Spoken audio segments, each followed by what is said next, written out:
بسم اللہ الرحمن الرحیم۔ حضرت عمر بن خطاب رضی اللہ تعالیٰ عنہ نے روم سے لڑنے کے لیے ایک فوجی دستہ روانہ کیا۔ اس دستے میں ایک نوجوان صحابی عبداللہ بن حذیفہ رضی اللہ تعالیٰ عنہ بھی تھے۔ مسلمانوں اور کیسر کی فوج کے درمیان لڑائی نے طول پکڑ لی۔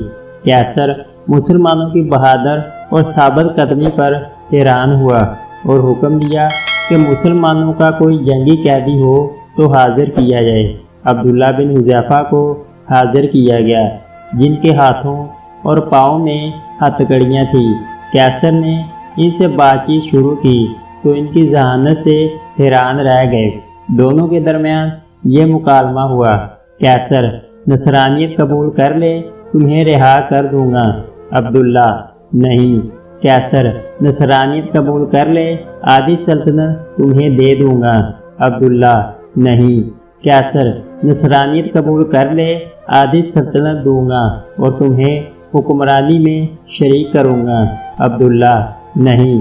اللہ کی قسم اگر تم مجھے اپنی پوری مملکت، اپنے آباء و اجداد کی مملکت، عرب و عجم کی حکومتیں بھی دے دے، میں پلک جھپکنے کے لیے بھی اپنے دین سے منہ نہیں موڑوں گا۔ کیسر غضبناک ہوا اور کہا تجھے قتل کر دوں گا۔ عبداللہ مجھے قتل کر دے۔ کیسر نے حکم دیا کہ ان کو ایک ستون پر لٹکا کر ان کے پاس تیروں کی بارش کی جائے ڈرانے کے لیے، پھر اس کو عیسائیت قبول کرنے یا موت کو گلے لگانے میں سے ایک بات کا اختیار دیا جائے۔ جب کیسر نے دیکھا کہ اس سے بھی بات نہیں بنی، وہ کسی حال میں اسلام چھوڑنے کے لیے تیار نہیں، تو حکم دیا کہ قید میں ڈال دو اور کھانا پینا بند کر دو۔ عبداللہ کو کھانا پینا نہیں دیا گیا، یہاں تک کہ پیاس اور بھوک سے موت کے قریب ہو گئے تو کیسر کے حکم سے شراب اور خنزیر کا گوشت ان کے سامنے پیش کیا گیا۔ جب عبداللہ نے یہ دیکھا تو کہا اللہ کی قسم مجھے معلوم ہے کہ میں وہ مضطر پریشان حال ہوں جس کے لیے یہ حلال ہے، مگر میں کفار کو خوش کرنا نہیں چاہتا۔ یہ کہہ کر کھانے کو ہاتھ بھی نہ لگایا۔ یہ بات کیسر کو بتائی گئی تو اس نے عبداللہ کے لیے بہترین کھانا لانے کا حکم دیا۔ اس کے بعد ایک حسین و جمیل لڑکی کو ان کے پاس بھیجا گیا کہ ان کو چھیڑے اور فحاشی کا مظاہرہ کرے۔ اس لڑکی نے بہت کوشش کی مگر عبداللہ نے اس کی طرف کوئی توجہ نہیں کی اور اللہ کے ذکر میں مشغول رہے۔ جب لڑکی نے یہ دیکھا تو غصے سے باہر چلی گئی اور کہا تم نے مجھے کیسے آدمی کے پاس بھیجا؟ میں سمجھ نہ سکی کہ وہ انسان ہے یا پتھر۔ اللہ کی قسم اس کو یہ بھی معلوم نہیں ہوا کہ میں مذکر ہوں یا مونث۔ جب کیسر کا ہر حربہ ناکام ہوا اور وہ عبداللہ کے بارے میں مایوس ہوا تو ایک پتل کی دیگ منگوائی اور اس میں تیل ڈال کر خوب گرم کیا اور عبداللہ کو اس دیگ کے سامنے لایا اور ایک مسلمان قیدی کو زنجیروں سے باندھ کر لایا گیا اور اس کو اٹھا کر اس ابلتے تیل میں ڈالا گیا، جس کی ایک چیخ نکلی اور دیکھتے ہی دیکھتے اس کی ہڈیاں الگ ہو گئیں اور تیل کے اوپر تیرنے لگی۔ عبداللہ یہ سارا منظر دیکھ رہے تھے۔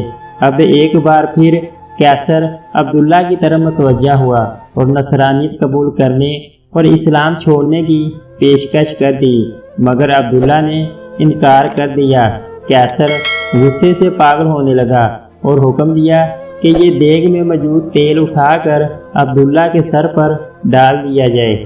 جب کیسر کے کارندوں نے دیگ کھینچ کر عبداللہ کے قریب کیا اور اس کی تپش کو محسوس کیا تو عبداللہ رونے لگے۔ آپ کی ان خوش نصیب آنکھوں سے آنسو ٹپکنے لگے، جن آنکھوں نے رسول اللہ صلی اللہ علیہ وآلہ وسلم کا چہرہ انور دیکھا تھا۔ یہ دیکھ کر کیسر خوشی سے جھومنے لگا اور کہا عیسائی بن جاؤ، معاف کر دوں گا۔ عبداللہ نے کہا نہیں۔ کیسر پھر رویا کیوں؟ عبداللہ اللہ کی قسم میں اس لیے رو رہا ہوں کہ میری ایک ہی جان ہے جو اس دیگ میں ڈالی جائے گی۔ میری یہ تمنا ہے کہ میرے سر کے بالوں کے برابر جان ہو اور وہ ایک ایک کر کے اللہ کی راہ میں نکلیں۔ یہ سن کر قیصر نے مایوسی کے عالم میں عبداللہ سے کہا، کیا یہ ممکن ہے کہ تم میرے سر کو بوسہ دو اور میں تمہیں رہا کروں؟ عبداللہ، اگر میرے ساتھ تمام مسلمان قیدیوں کو رہا کرتے ہو تو میں تیرے سر کو بوسہ دینے کے لیے تیار ہوں۔ قیصر، ٹھیک ہے۔ عبداللہ نے اپنے ساتھ دوسرے مسلمانوں کو رہا کرنے کے لیے اس کافر کے سر کو بوسہ دیا اور سارے مسلمان رہا کیے گئے۔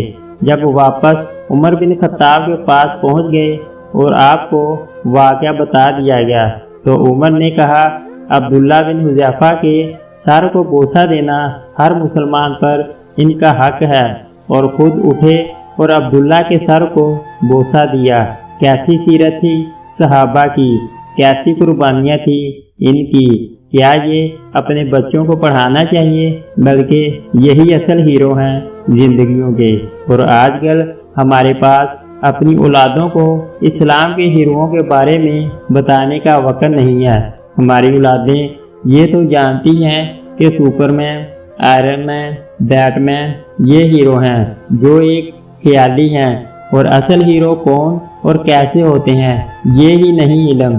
اللہ سب کو علم دین سیکھنے اور سکھانے کی توفیق عطا فرمائے۔ اگر آپ کو ہماری ویڈیو اچھی لگی ہے تو اس کو لائک اور سبسکرائب کر دیں۔